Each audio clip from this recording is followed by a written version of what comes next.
on Sky News Australia. This is the Rita Panahi Show. Good evening and welcome to the Rita Panahi Show. Coming up tonight, Immigration Minister Andrew Giles has been to the High Court and has managed to successfully suppress details of the effectiveness of electronic monitoring. Senator Alex Antic will be here with me to discuss that and much more. The ABC's push for censorship hits an unexpected hurdle on Q&A. They did not see that coming. We've got wall-to-wall quality tonight with two of the best, Ami Horowitz and Josh Hammer, bringing us the latest from the US, including the incredibly racist comments of the New York governor, Kathy Hochul. Of course, she's a Democrat. Young black kids growing up in the Bronx who don't even know what the word computer is. They don't know. They don't know these things. Good Lord, black kids don't know what a computer is. And while we're on Lefty's losing it, tonight's edition features this brave young man withstanding a torrent of verbal abuse at Monash University from the usual suspects. And that's what we're doing right now. This man needs to leave immediately. And you people, every time you dare to show your face, you Israeli-loving genocide supporters, we will be here. We will not leave. But first, let's look at Labor at war with itself. Local Labor councillors and members are at war with the New South Wales state government, which is now threatening to withhold funding to Cumberland City Council after a same-sex book ban. This was something that was pushed by former Mayor and Labor member Steve Christou. Also voting for the ban is Labor member Mohammed Hussain. Mr Christou told Sky News, our kids shouldn't be sexualised. It's that simple. Just like with Drag Queen Storytime, we've been clear. We want to represent the whole community who have strong family values. Regardless of religion, they do not want any form of sexualisation exposed to their kids. Let kids be kids. Leave kids alone. Let's bring in Daniel Wild, Deputy Executive Director at the Institute of Public Affairs. Dan, is the Labor Party finding out that diversity and inclusion doesn't all just go one way? There are conflicts and there are very socially conservative folk in migrant communities. Well, I mean, this has always been the issue within the Labor Party over the last 10 to 20 years, which is you've got the inner city woke progressives that are pushing this, radical social views on the community. And you've got some, what you would say, traditional Labor voters who are, socially conservative, especially from these migrant communities. Look, I think that the New South Wales state government needs to take a deep breath here. If you walk into your local library, you will see dozens and dozens and dozens of books which are clearly inappropriate for children. I'm not necessarily referring to this particular book, but when you look at the broader gender ideology, when you look at climate change saying the world's going to end and humans are bad, when you look at the Indigenous issues, all of this is being pushed onto children at a very young age. If adults want to read it, sure, but children is another story. So I think we just need to look at the whole library system. What are in our libraries and should they be there? Now, Anthony Albanese has issued his strongest comments yet on the pro-Palestinian wave hitting Australia. In a new Sky News documentary, Never Again, the fight against anti-Semitism, it's presented by Josh Frydenberg, and Josh asked the Prime Minister whether the popular pro-Palestinian chant from the river to the sea is an extremely violent statement, to which the Prime Minister immediately agreed it is. Daniel, that's good to hear, but does the PM need to have a word with his own cabinet members, because some of them seem to be confused? Well, look, the government is in a moral abyss. Better late than never. But look, there's a clear issue here where there are significant sections of Labor voters, especially in Western Sydney, who have views that are at odds with apparently the leader of the party and mainstream Australians. And they are exerting significant electoral pressure. You have up to a third of voters in certain Labor seats are Islamic. And this is causing the Labor Party to take positions that are at odds with the mainstream of our society. So, yes, it's good that the Prime Minister has said this, but this is also just bleedingly obvious. It's amazing to me that it's taken him this long to actually recognise that basic fact. And we've got more disturbing footage from Melbourne showing anti-Israel protesters, including children, blocking another intersection in the CBD, this one Lonsdale and Swanston Streets, and the children are leading the chants about Zionists. Go! Revenge on Gaza! Revenge on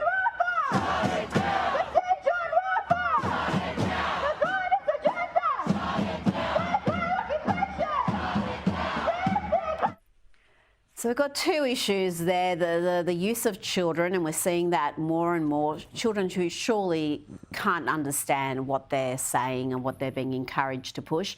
And then the mayhem in Melbourne with these protests blocking CBD streets on a regular basis. It seems to just be accepted now. Yeah, look, I agree with you about the children. I don't blame them. They don't know any better. The fault lies with the parents and the education institutions that are not educating them in an appropriate or balanced way. And on the protesters, look, people are sick of it. Yes, you have a right to protest, make your point, but you do not have a right to disrupt people's lives day after day, week after week. And I think it's time that local police start cleaning up these protests so that people can just get on with their lives. Now, let's have a look at the universities. Rebel news journalist Avi Yemeni was told by security at the University of Melbourne that he was spreading hate and inciting discourse for questioning the pro-Palestinian narrative. Let's have a look at that. Come onto campus and you stir hatred. You stir discourse. I know who you are. You suddenly care about hatred on campus, but you've got a camp there full of terrorists, Hamasniks, and that doesn't bother you. But me, this little half your height Jew, you think I'm stirring hatred. I'm a threat to your campus. Why don't you go into the camp there full of anti-Semites, people that want all this crowd annihilated? Why don't you try get your security to kick them out instead of me? I'm not talking to you. Do you want to tell us why you're here? Can you tell us why you're still wearing a mask? Is that for COVID or to like protect your identity? Touch my... Oh, well, that's not nice. We can't be grabbing microphones like that. What do you make of that? It's interesting to hear that rationale from the administrator, security, whoever that was, that anyone challenging the protesters is spreading hate and causing incitement of some sort. Yeah, well, he said, I think, stirring discourse. It's sort of a Freudian slip. I mean, you're on a university campus, we can't have discourse on a campus, so I think he's really let the mask slip there. Look, I mean, this is a clear, as you say, double standard. When you have these pro-Palestinian, which is really pro-Hamas, sympathisers who are protesting, they get the red carpet treatment. They say, oh, it's free speech, we believe in free speech. As soon as anyone else goes on a campus, whether it's Avi or anybody else that has a different perspective, they say, you're the one that's instigating hate. We've seen this with when Conservatives want to host an event and you have left-wing protesters that are trying to shut down the event, and then police say, the Conservatives are the fault for hosting the event. So it's the victim-blaming problem. We see this throughout our society. It's very dangerous. Absolutely. Now, we've got to have a look at Q&A. We don't do that often in this program for good reason, but this was a breath of fresh air, courtesy of Tracy Holmes, who was one of the panellists. And I've got to say, she didn't just shock me. She seemed to shock the hosts, the other panel members, the crowd. But she's 100% right here for calling out the absurdity of the Albanese government's push to censor Elon Musk's platform X. About what goes on X and whether we should be doing more regulating of the internet. What's your view? I don't agree with any kind of censorship in a general sense. I don't think Elon Musk is contributing to any social cohesion split inside this country. I think our media, our mainstream media, is doing enough of that. I think our politicians do enough of that. When you talk about people being able to have different perspectives and different points of views, and it's okay to have that, and yet we don't see that in politics ever. We don't see it in mainstream media. We see this absolute divide to the point where people are starting to think that when they read in the newspaper that it's unsafe for women to walk down the street in this country, people start believing it. And that kind of fear is what is leading to social cohesion breakdown in this country. We have to stop the fear. And whoever's doing the fear-mongering is what we've got to stop. I just want to take you to the women feeling safe, because a lot of women are expressing that, especially after the murder of that woman in Ballarat who was just going for a jog in the morning. I mean, it's just unthinkable, and I know Ballarat's really suffered so immensely recently. That's where some of that comes from, doesn't it? It is, but it's not, you know, when we read reports that women are too afraid to walk down the street, I know lots of women that are not too afraid to walk down the street. I know there's a lot of men who have our backs. You know, that is the society we live in. Bravo. I am on board with all of that. What can I say? The ABC crowd would have got a shock, though, because, well, you know, Elon Musk is the devil and all men are evil and all women are terrified. And she countered all of that with logic and calmness. Good to see. Yeah, I'm not sure how she got through the extensive screening process. Mark Speakman didn't look too comfortable, did he, either? She was he was trying to get out of the shot. But no, I didn't think I'd get such a, as you say, a logical, well-put statement in favour of freedom of speech on the ABC. Everything she says is 100% right. The main propagators of division in our society are the mainstream media quite often, the political class who seek to divide us. I mean, it wasn't Elon Musk that came up with the voice to Parliament. Yeah. Right, the most divisive thing we've had for years. That was Anthony Albanese. So good on her, and I hope that she continues to have a voice in our debate. Well, I will be watching on to see if she's back on the ABC anytime soon. Hopefully she will be. Just before you go, let's go to the US with this lawfare we're seeing against Trump. It's designed to damage him. Now, obviously, they want to bankrupt him. They want to put him in jail. But really, they want to keep him off the campaign trail, keep him away from those crucial swing states.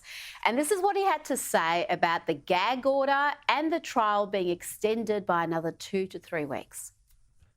Because they all want to keep me off the campaign trail. That's all this is about. This is about election interference. How do we stop it? And it's a disgrace.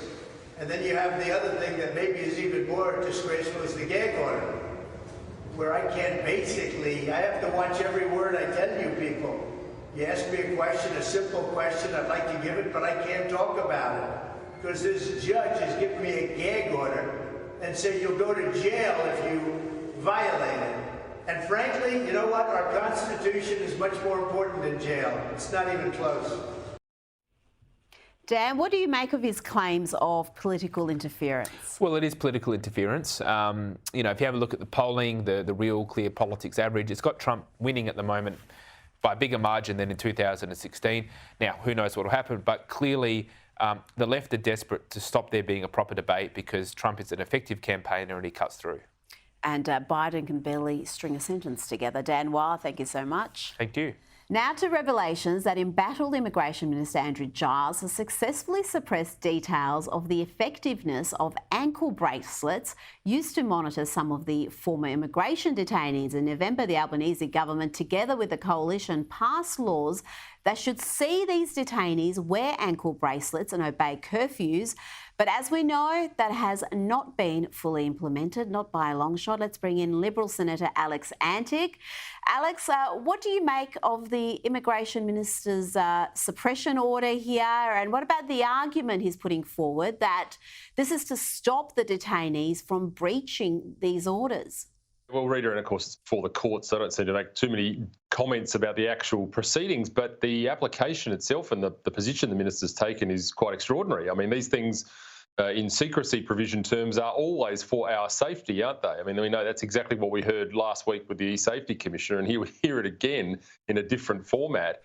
No, I'd rather know. I'd rather know what the position is, and I'd rather know for a range of reasons, not the least of which being that this government has presided over an absolute debacle of an immigration policy. They've released 37 sex offenders back into the community and I think 72 violent criminals back into the community.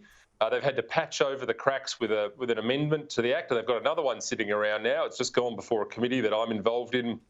We've had to make 17 recommendations to the bill in a dissenting report in order to patch it up and try and make it workable. And no one's seen the minister. No one seems to know where he is. We haven't heard from him. He hasn't provided any explanations. So the whole thing is chaotic. And I mean, you know, call me partisan on this issue, but I don't recall that being the case under the decade or so under the coalition government. In fact, Peter Dutton is the guy that protected the borders. Let's hope we get that back soon.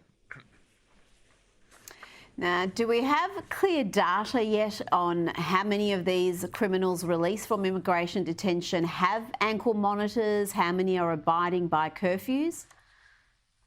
No, look, I'm not aware of those statistics, and you know, it's just another of the examples of being in the dark on this subject. I mean, I think this has severely bitten this Labor government right on the backside, as they'd say. I don't think they saw this one coming, which is extraordinary in itself. And all we get now are cloaked secrecy provisions and running away from questions that need to be answered. This minister's got to step up to the plate and answer these questions, as does Minister O'Neill as well. And let's hear all the details as soon as possible, because we've seen what happens when these people are released into the community, some of them.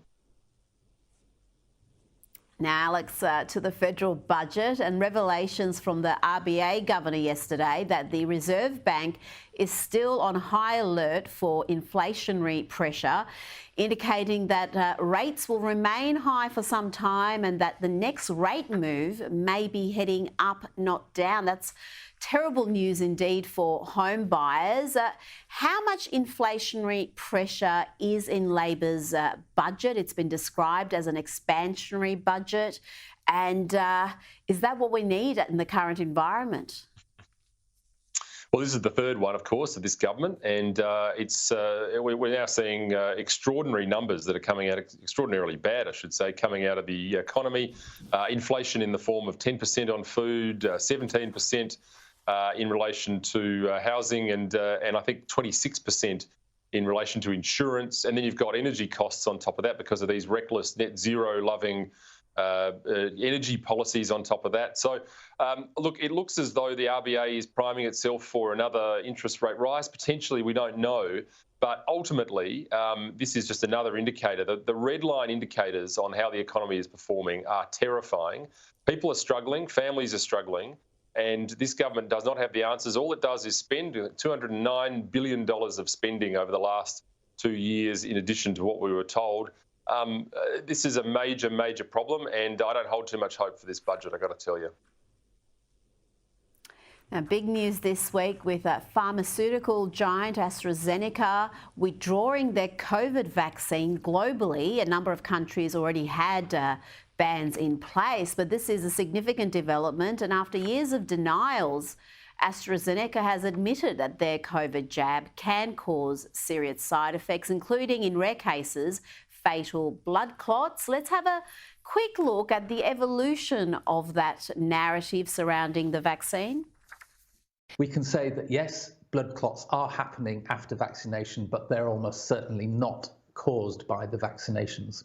There's nothing to suggest a causal link between clots and the vaccine, so there seems no reason to be worried about either vaccine being used in the UK rollout. AstraZeneca admits COVID vaccine can cause rare side effect. They're currently admitted in court for the first time that the COVID jab can cause a deadly blood clotting side effect. Alex, it wasn't long ago that any mention of COVID vaccine side effects would get you banned from Twitter, banned from YouTube and elsewhere. But here we are. Yeah, well, banned from society, Rita, as well, by the way. I mean, it wasn't that long ago that we had every smug family member and other politician, medico, whoever it was, telling us that they wouldn't turn up to Christmas if they were, if people were unvaccinated. And here we are. I mean, the tide is turning on this narrative, and I'm sorry to say I don't think the news is good. Rare side effects, as a phrase, by the way, must be the new safe and effective for 2024. And look, I have to say, I mean, many of us held the line on this and pushed for people to have their own free choice on this as a very minimum. And the one that really needs special credit on this one is Senator Matt Canavan, who was a very, very early adopter in relation to this particular drug and had some very strong comments to make about whether or not it should continue on in very early days, I think in 2021. So, I've got to tell you, I think that the tide is turning on this narrative, and the news is not looking good. Well, we need a royal commission into our COVID response, that's for sure, and that includes the vaccine mandates. Alex Antic, thank you so much for your time this evening. Still to come, Lefty's losing it. It's a bumper edition. You don't want to miss it.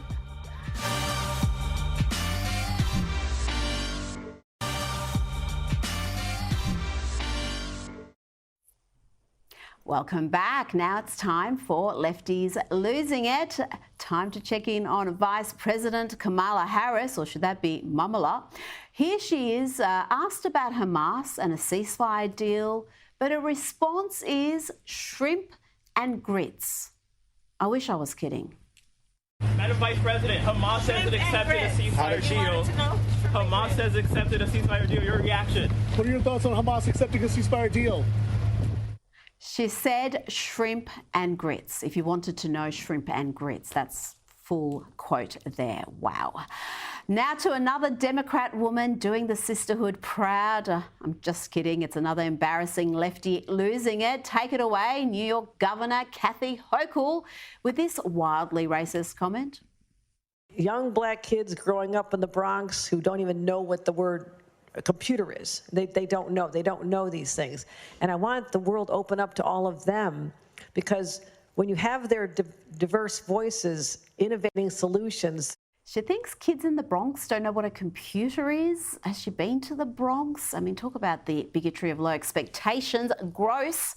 But of course, it's not just the Democrat women disgracing the party. The fish rots from the head, and President Biden and his weakness on pretty much everything from foreign policy to protecting America's borders is the main issue facing America. And who better to sum up what is happening there than Senator John Kennedy from the great state of Louisiana.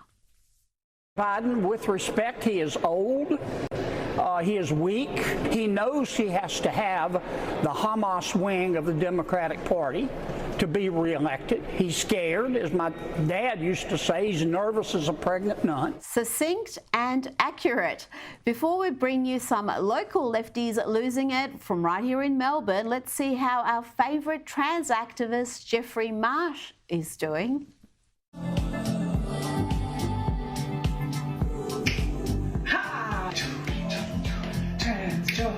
It's on the rise, trans joy. I'll take that prize.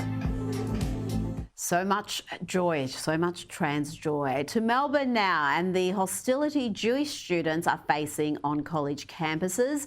Watch this young man at Monash University, draped in the Israeli flag, sitting still on the ground, not saying a word, while lefty banshees have meltdowns all around him. He reportedly sat there for 2 hours, suffering all sorts of verbal abuse from the love and tolerance mob. And that's what we're doing right now. This man needs to leave immediately. And you people, every time you dare to show your face, you Israeli-loving genocide supporters, we will be here. We will not leave. Isn't it nice of them to hold their speaker right by his ear? Yes, charming lot. Now to another funny moment from the roast of Tom Brady. Of course, he wasn't the only one roasted. Watch as Andrew Schultz goes after UFC boss Dana White. For Dana. Dana's put more immigrants in cages than U.S. border policies.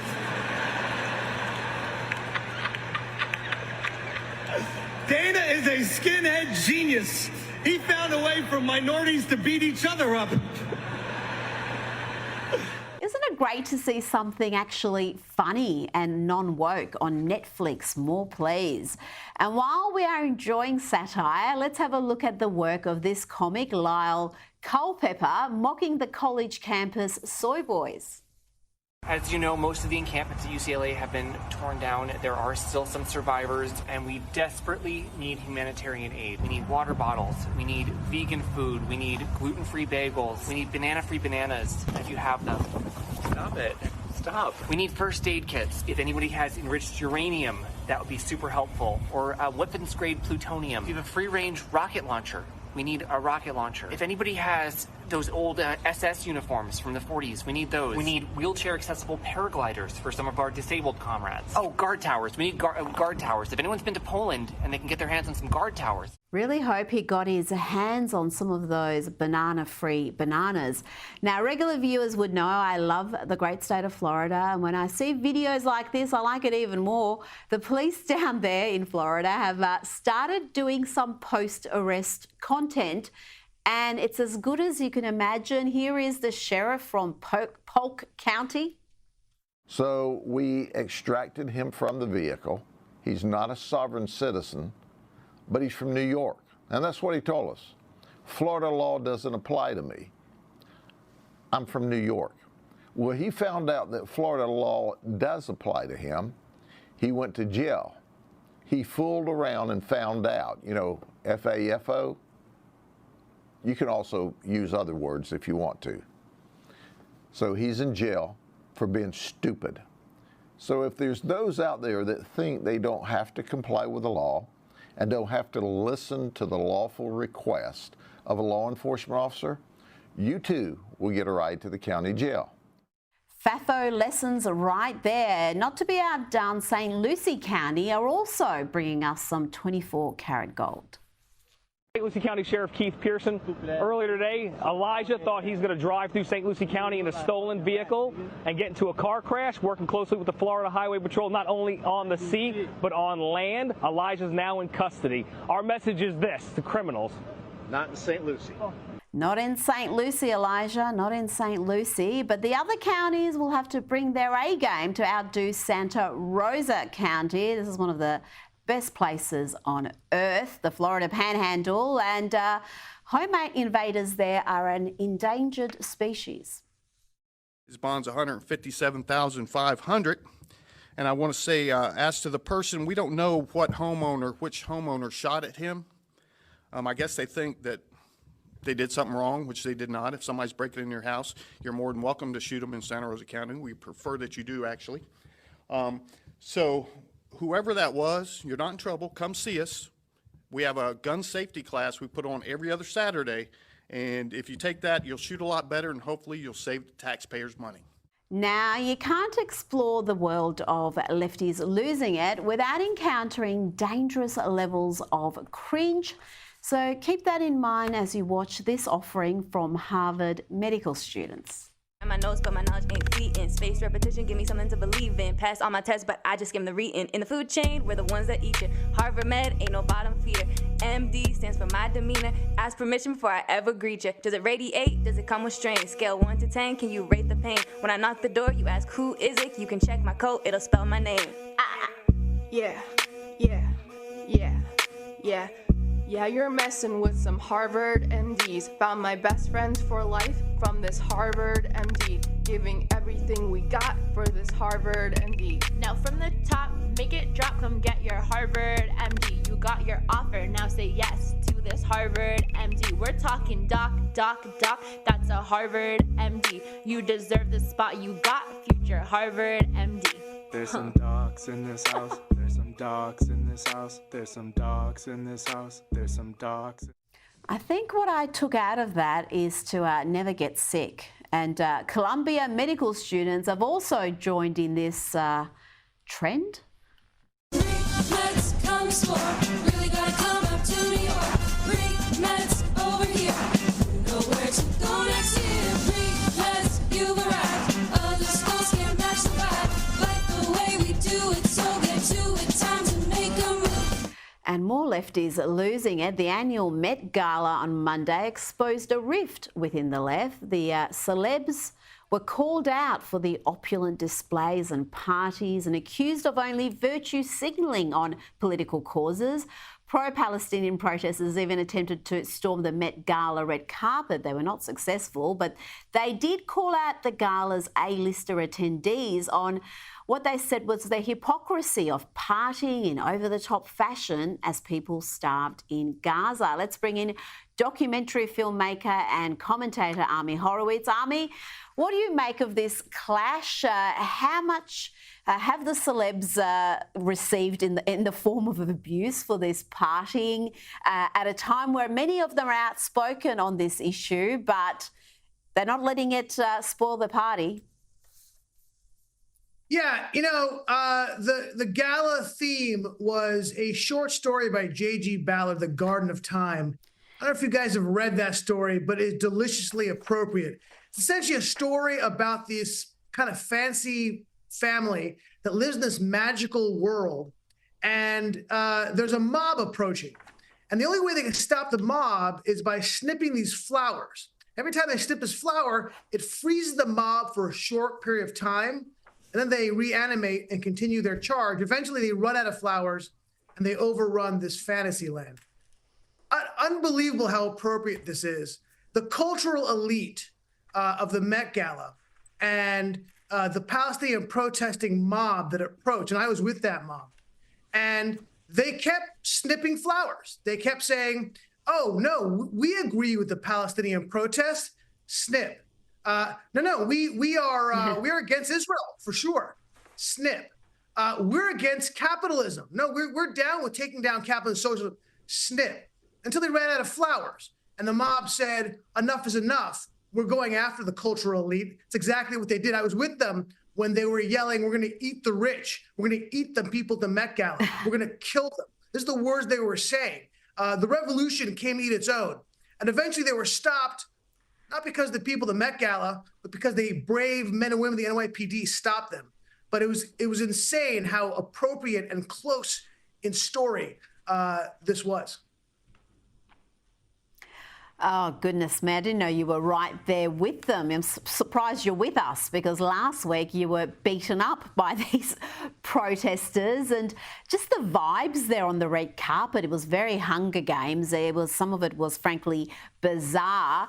But one image that caught my attention was Katy Perry in just an incredible dress. And I thought, this is definitely the best dressed of the night. She's a vision there, except she didn't actually wear that. She wasn't even there. This is an AI-generated image army. Maybe we should just let the nerds loose and forget about the Met Gala. Just let the nerds create these images. They're better than the real thing. Yeah, that was actually the prettiest dress. I mean, I knew it wasn't real because it was so pretty and appropriate.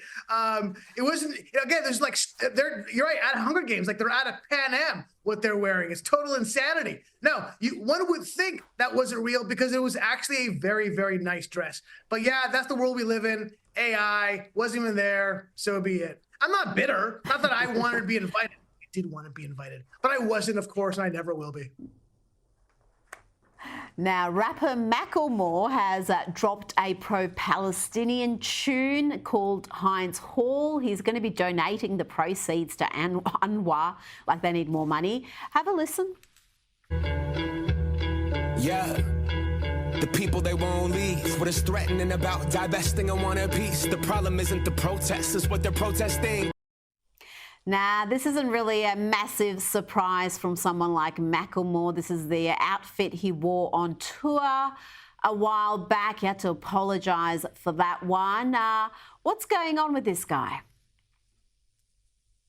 Yeah, I remember that. And I remember the controversy, which died down very oddly, very, very quickly, even though he was, what's going on? He's an open anti-Semite, open anti-Zionist, anti-Israel, but he gets away with it because it's cool to be anti-Semite. It's okay. That's all right, right? You can't be anti-anything else, but anti-Semite, no worries.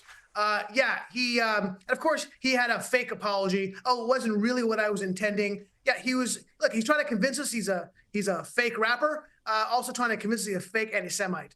Not surprising at all. It's just surprising he has any kind of career or anybody cares about anything that he does. In fact, the only reason why people care about him because he created this controversy. Otherwise, his crappy rapping would be done and out of our lives forever.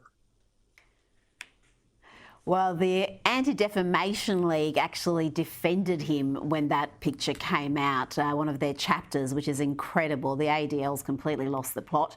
Now, let's talk about Kristi Noem. She was in the running to be Trump's Veep. She was an outsider, but she was on the list. She's now had a bit of a meltdown on Fox News. She wasn't happy with the host questioning her on her bizarre claims in her book that she killed her dog and a goat, and she kind of seemed to be proud of it. This interview is ridiculous, what you were doing right now. So you need to stop. It is. Okay. It is. Let's talk about some real topics that Americans care about. I'm afraid we're out of time. Oh, well, of course we are. We do thank you for being with us. Why would she go and do these interviews knowing this is the only thing they're interested in? Of course they're going to ask about this. You put it on the agenda by writing about it in your own book.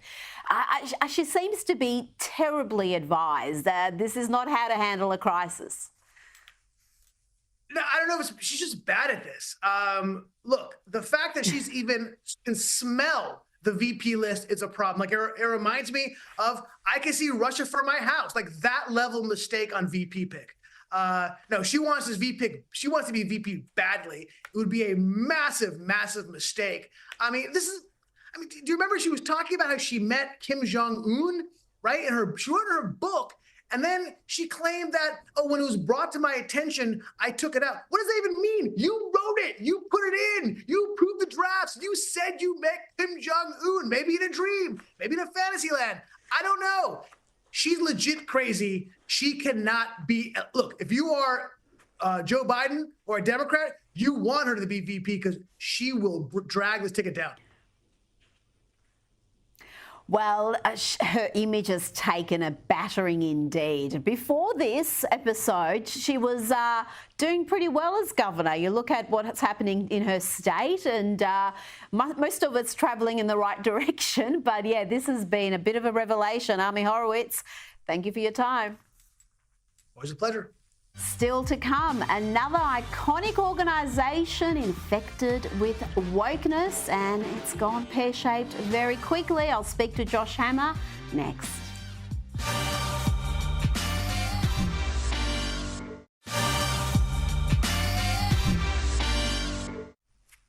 You're watching the Rita Panahi Show, and we have yet another example of woke madness infecting an iconic institution.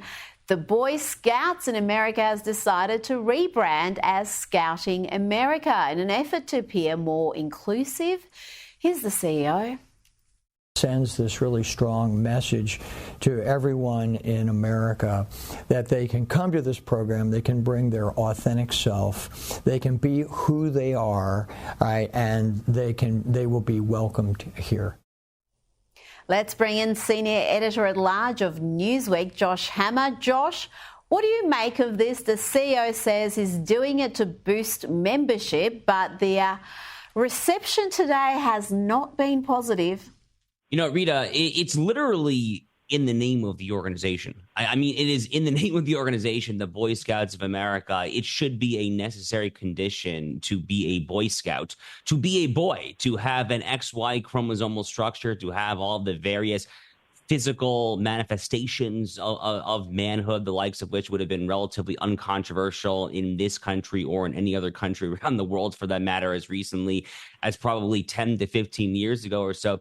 You know, it's interesting. I remember back when I was in law school, the Boy Scouts of America were involved actually in a different kind of so-called culture war issue. I think back then it was involving a homosexual Boy Scouts and Boy Scout leaders. Actually, the Boy Scouts back then had a ban or at least a limitation on it, and it reached the U.S. Supreme Court back in 2000s. They were actually taking the culturally conservative side of an LGBT-related culture issue as recently as 20, 25 years ago. So it just goes to show you how fast the woke mind virus and the woke cancer ultimately metastasizes throughout all of the major institutions, that the Boy Scouts of America, which traditionally was, if anything, a more conservative organization trying to teach boys how to be men, now they are just trying to kind of toe the line that you have to toe and imbibe all the various tenets of the woke catechism. It makes me really sad, Rita.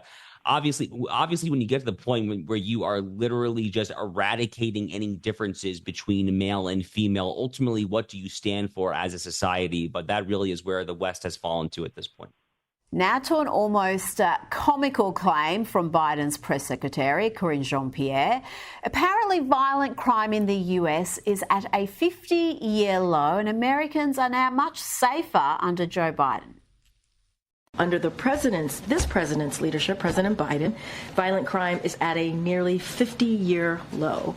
Thanks to the extraordinary efforts of law enforcement and community leaders, Americans are safer from violent crime today than they were a year ago.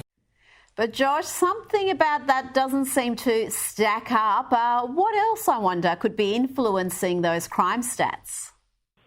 So, Rita, let's recall that when Joe Biden took office, he took office in January of 2021, violent crime had just massively spiked in the year of 2020 as a result of the summer of love that happened that summer, the summer of the great martyr St. George Floyd, the Black Lives Matter Antifa riots that saw violent crime and property crime just astronomically skyrocketing all across the major urban corridors and many suburban towns as well throughout the United States of America. We saw decades-high murder, rape, property crime rates. I mean, just horrific stuff, petty theft, larceny. All of it was through the roof. America was essentially a crime cesspool for 2020 into 2021.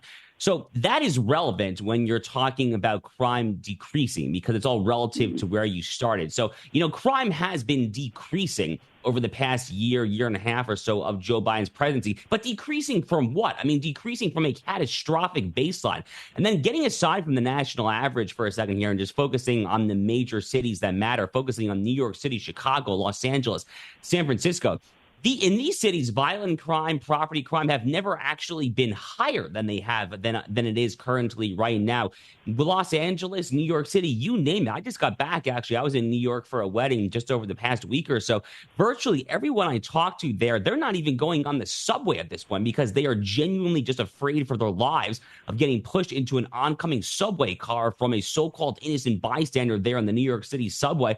As a native New Yorker myself, I recall taking the subway many times back when it was considered relatively safe. It is safe no more. So there's a lot of gaslighting here. It kind of reminds me, of course, of that famous quote, which I believe is attributed to Mark Twain, where he said that there are three kinds of numbers in this world, or three kinds of statements. There are lies, there are damned lies, and then there are statistics.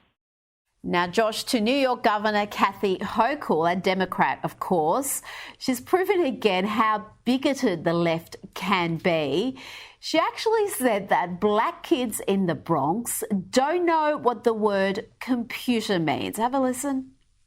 Young black kids growing up in the Bronx who don't even know what the word computer is. They don't know. They don't know these things.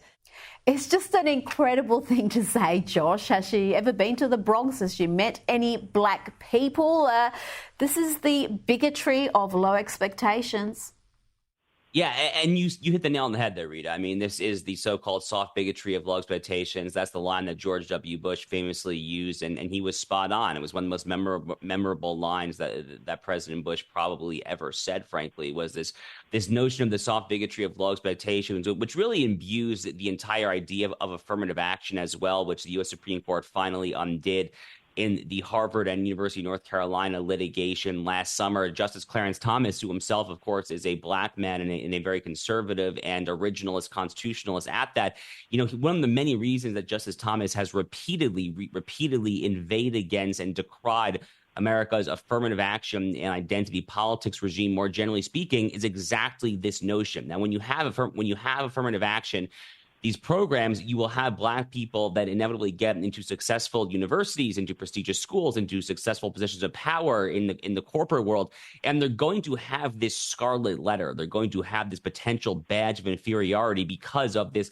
culture that liberals and leftists in this country and in many other countries have implemented of their own accord, which is to basically say that if you are a minority, we don't expect you to do very well. And that's what Kathy Hochul is getting at here. But it's kind of funny, Rita, how leftists tend to just be able to get away with this stuff, isn't it? It kind of reminds me of Joy Reid or Joyless Reid, as I like to call her, of MSNBC. They recently just found an old blog of hers. This was uncovered a few years ago or so, where it turns out that Joy Reid was actually a vicious homophobe and was writing very frequently about gay people and had really nasty things to say. It's kind of funny how Joyless Reid managed to completely escape anything remotely resembling accountability of that.